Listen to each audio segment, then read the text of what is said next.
Travelling with a stoma. So I thought I'd do a little post on things about travelling with a stoma. I might not be able to quite cover everything in this one post, so if I can't, then I shall make another or just add in the comments. We'll see. I'm going to start with luggage. I would suggest when you first make your booking, contact the airline direct, let them know that you're travelling with medical supplies, and most airlines will allow you to take an extra piece of luggage. I know everyone does things differently, but I decided to pack my supplies across all the luggage that I was taking, so my hand luggage and my cabin luggage. And this is just through my own sort of insecurities, that if one of my bags were lost, then at least I'd have backup in my other bag. I also packed way more supplies than what I needed, but again, that was just for me covering sort of every eventuality if anything were to sort of happen. But I would definitely suggest doing that, because the last thing you want is to end up being sick abroad, or there being any form of issue with your stoma and you not having enough supplies and having no idea really how to go about getting hold of supplies. On that note, I would also definitely contact your stoma supply company. So I got the details for Coloplast for if I did run into any issues. Just take a number for if anything like that were to happen. I would then really strongly suggest that you take out insurance with a reputable travel insurance company that covers pre-existing medical conditions.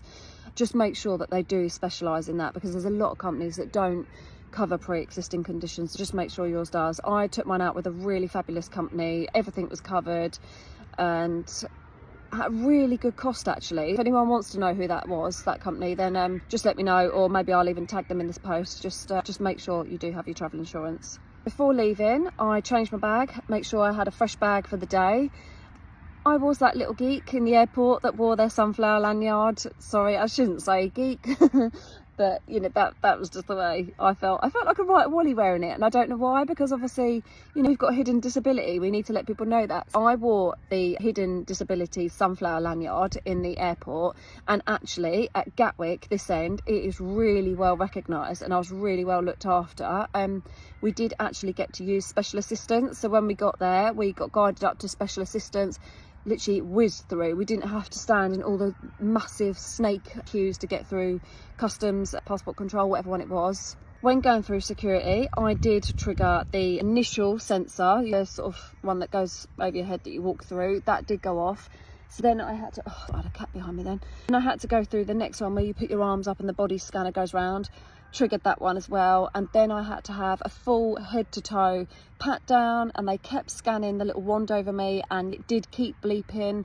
And by this point I'd realised on the screen it was homing in constantly on my stoma area. In the end, I just said to him, I've got a stoma. And they did actually say to me, can you show us? We could take you to the side room. And I was like, nope, it's fine, I'll show you here, I've got nothing to hide.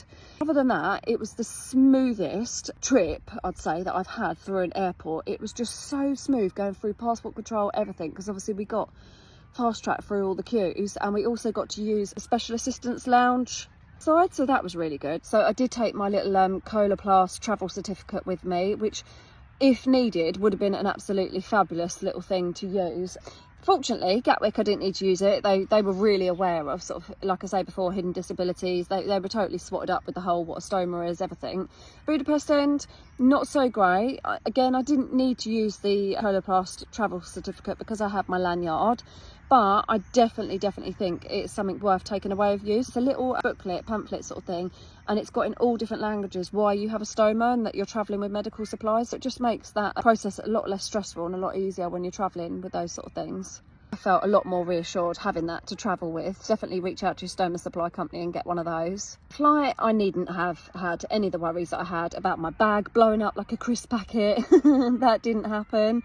I didn't leak all over myself in front of a whole plane of passengers. I managed to go to the toilet and empty my bag really smoothly. It was absolutely fine. I don't know what I got so stressed out about, because it went like clockwork. It was fine. Whilst on our actual holiday, we did a city break, and I totally didn't take into account having to pay for public toilets. I completely forgot. It's the same as London, isn't it? When you go to a public toilet, you've got to pay for them.